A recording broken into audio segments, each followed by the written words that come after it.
Humans hadn't been created yet. Earth was inhabited by a community strikingly different from the humans we know today. Initially, they coexisted peacefully, but as time wore on, they strayed from the righteous path. They became convinced they were entitled to every form of injustice, and horrific cruelty ensued. Eventually, divine judgment was passed. Allah dispatched an army composed of angels.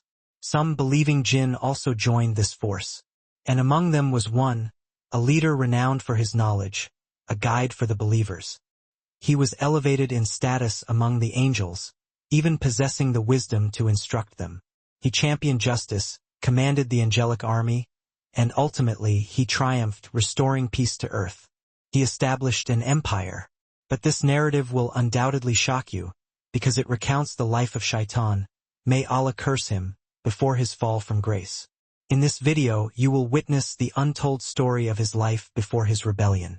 We're back with another new and astonishing video. Please remember to subscribe to our channel and like this video to show your support, ensuring you don't miss out on similar captivating stories. If you're prepared, let's begin. Wherever you travel in the world, across every civilization, you'll encounter a distinctive shaitan-like figure whose purpose is to deceive people. For instance, Hades in Greek mythology, Ahriman in Zoroastrianism, Set in ancient Egyptian lore, Samul in Kabbalah, Azazel in Jewish and Christian traditions, Azazel among Arabs, Horus. Regardless of the name, a comparable figure emerges in virtually every belief system. So, how did this figure become so ubiquitous across civilizations? Let's journey back to the earliest days of creation. We're about to enter an era before Azazel transformed into Shaitan, when he dwelled among the angels and even imparted knowledge to them. Before Allah created Adam, there was a community on earth called the Jann. After the Jann, Allah created the Jinn because Iblis was one of the Jinn. We gain insight into the Jann people from this verse. Surely we created man from dry clay, from black mud molded into shape. And before that we created the Jinn from smokeless fire. Surat al-Hijr. In Christian and Jewish texts, Shaitan is often depicted as a fallen angel. However, in Islam this isn't accurate. Shaitan isn't an angel, as the Quran clearly states that Iblis was one of the Jinn. And when we said to the angels, prostrate to Adam, they all prostrated except Iblis. He was one of the Jinn and disobeyed the command of his Lord. Surah Al-Kahf 1850. What does Iblis signify? The word Iblis means hopeless. This name was bestowed upon him later. His original name was Azazel. It's said that he possessed a beautiful face and radiated light like the angels. The Jann people initially resided in the sky. The term sky here could refer to another planet, another galaxy, or a different realm beyond our comprehension. Later, this community desired to live on earth and prayed for it. They pledged to adhere to Allah's commands. They dwelled on earth for thousands of years, much like humans and jinn. Their purpose was to worship and acknowledge their Creator. Every soul was granted free will. It's said that the Jann community comprised 70,000 tribes. For an extended period, they worshipped Allah. But gradually, they began to deviate, commit injustices, and rebel. Consequently, Allah dispatched messengers to them. The first was Amir bin Imr. They murdered him. They also killed the subsequent prophets sent to them. War under the command of Iblis. Then Allah sent an army of angels, led by Iblis, to wage war against the Jann people. This army vanquished the corruptors and expelled them from earth. The Quran states, O company of jinn and mankind, did there not come to you messengers from among yourselves, relating to you my verses and warning you of this day of yours? Surah Al-An'am. Subsequently, earth was entrusted to the jinn. Allah also created a group of angels and appointed Azazel as their ruler, as well as ruler over the jinn. During that era, Azazel was exceptionally devoted in his worship. He surpassed all the jinn in his devotion. His sincere worship didn't go unnoticed. By Allah's command, Azazel was elevated to the heavens. It is said that he resided in each level of heaven for 300 years. Azazel persevered in his worship there. Because of his profound sincerity and unwavering devotion, Azazil's status was elevated to the level of paradise. It said that he dwelled in paradise for 300 years. So, Shaitan had once been among those closest to Allah. The rank that Shaitan attained was an extremely high and honored position, as mentioned by Allah. From that moment forward, Azazil was present both on earth and in the heavens.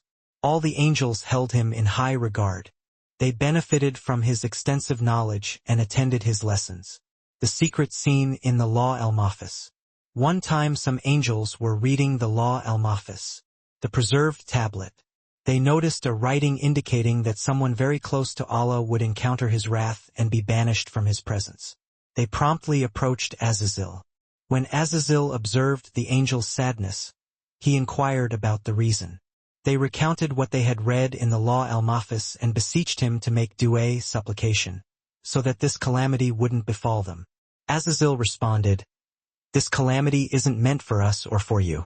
I've seen that writing for years and never disclosed it to anyone." The angels persisted in their request that he pray. Consequently, Azazil raised his hands and prayed, "Ya Rab, protect them from this calamity."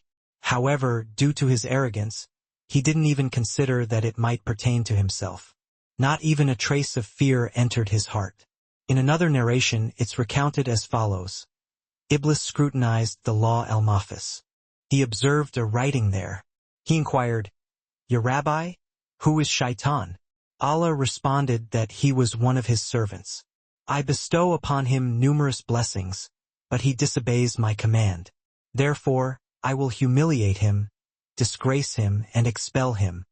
Iblis said, "Ya Rabbi, reveal him to me. Allow me to destroy him." Allah replied, "You will see him soon." Due to Iblis's elevated rank, he possessed the unique privilege of existing both in the heavens and on earth. This special status began to foster a sense of pride within him. He began to contemplate, "I can be in the sky or on earth whenever I desire. Both the jinn and the angels are under my command." At this juncture, Azazil had begun his transformation into Shaitan. Since Allah is aware of what resides within hearts, he desired to reveal to the angels the hidden thoughts within Azazil. From this, we glean a crucial lesson. One shouldn't solely rely on their worship or high position, and one should never succumb to pride. The creation of Adam. Allah said to the angels, "And mention, O Muhammad, when your Lord said to the angels, 'Indeed, I will make upon the earth a successive authority.' They said, 'Will you place upon it one who causes corruption therein and sheds blood, while we declare your praise and sanctify you?' Allah said, 'I know that which you do not know.'" Surah Al-Baqarah 230. When Azazil heard that a new being would be created on earth, he became apprehensive. The angels surmised, if a new Khalifa, successor, is to be created, it implies that earth will be taken from us and given to this new creation. Initially, Azazil thought, "This new creation will be filled with light, just like the angels, and it will be under my command. They will always obey me." But that wasn't the case. And when he finally realized that Allah would indeed create a new people, Azazil thought, just as he had driven the Jan people and the corruptors from earth before, he would now drive this new creation away with his army as well. The Quran states, "And mention, O Muhammad, when your Lord said to the angels, 'I am going to create a human being from sounding clay, molded from black mud.'" Surah Al-Hijr 15:28. When Shaitan heard this, he began to ponder, "If this new creation is fashioned from clay, then earth still belongs to me because I was created from fire and he is created from clay. Fire is superior to clay. Fire is the strongest of all elements, while soil is the weakest." This was how Iblis reasoned. In his perspective, the one with a higher rank was more deserving. But this was the consequence of his pride and distorted reasoning. Allah created Adam from soil. His form was unlike anything ever witnessed before. The angels and Azazil came to observe him. His height extended from the ground to the sky. Iblis circled Adam's body, which had yet to be given life. He meticulously studied him. Then he entered through Adam's mouth and traversed his entire body.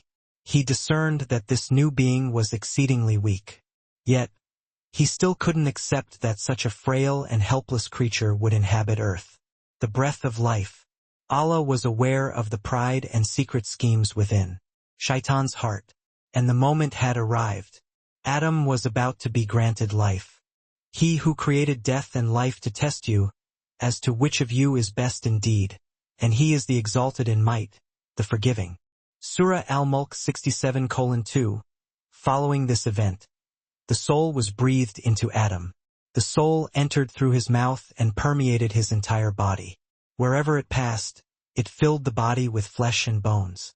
Then he proportioned him and breathed into him from his created soul and made for you hearing and vision and hearts.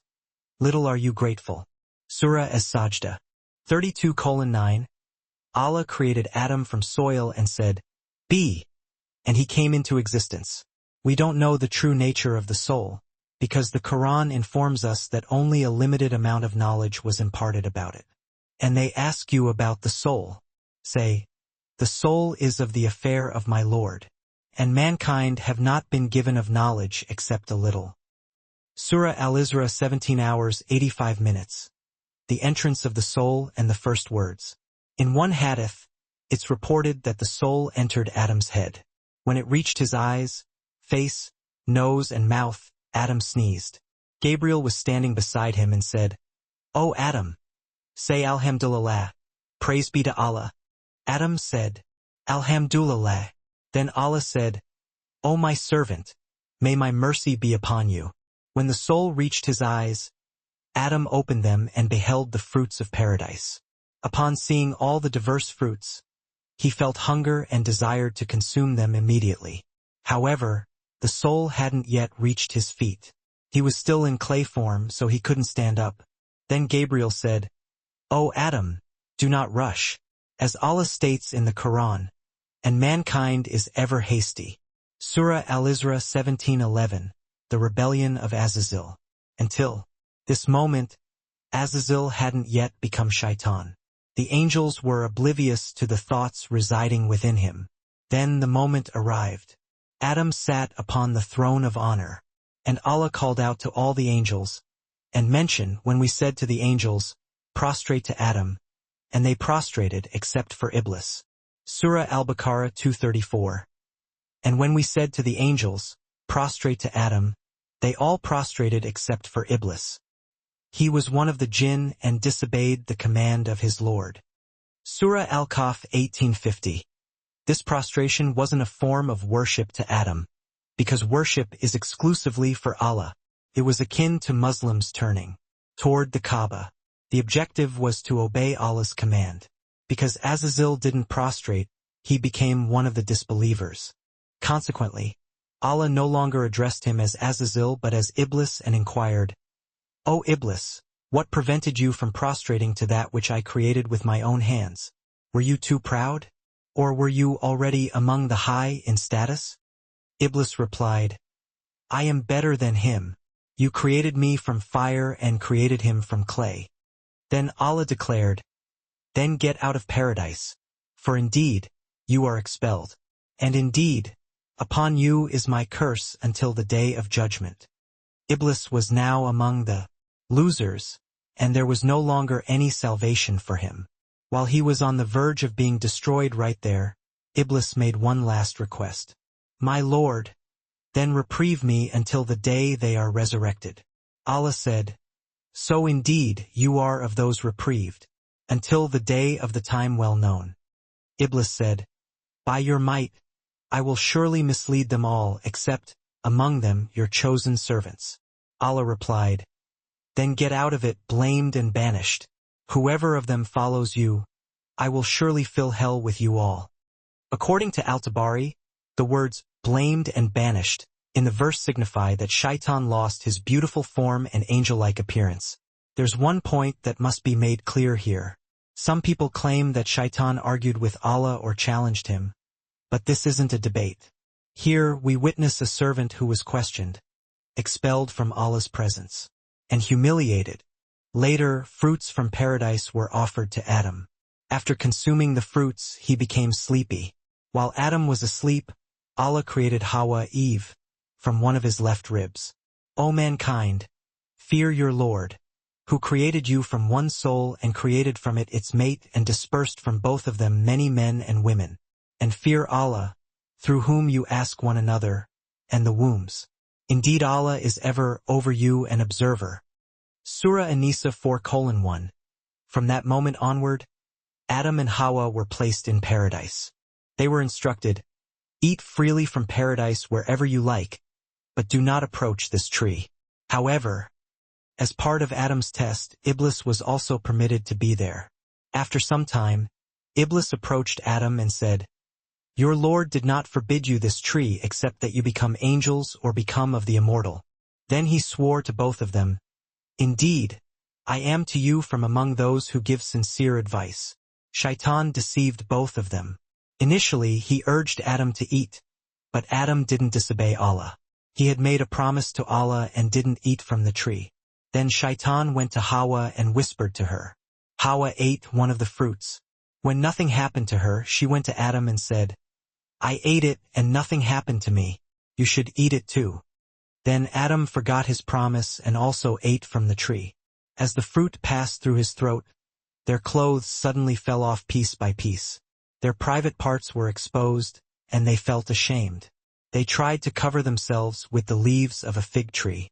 Subsequently, Allah sent all of them, including Iblis, down to earth as a punishment and said, descend, being enemies to one another, and for you on the earth is a place of settlement and enjoyment for a time. This is the narrative of the destruction of the Jann people, the creation of Adam, and how Azazel became Shaitan, Iblis. Indeed, in the end, Shaitan's state is truly a sorrowful one. He plummeted from a high and special position to the lowest of the low and became Iblis. From that moment forward, he was never again a friend to Adam, because he knew he would never be forgiven. He harbored deep hatred for mankind and became a sworn enemy who vowed to mislead them. For this objective, he viewed every trick and trap as permissible. As a result, after falling and becoming Iblis, he employed numerous traps to lure others to his side, to deceive humans, and to steer them away from the truth. We'll delve further into this topic in the next video. Please remember to enable your notifications. Music.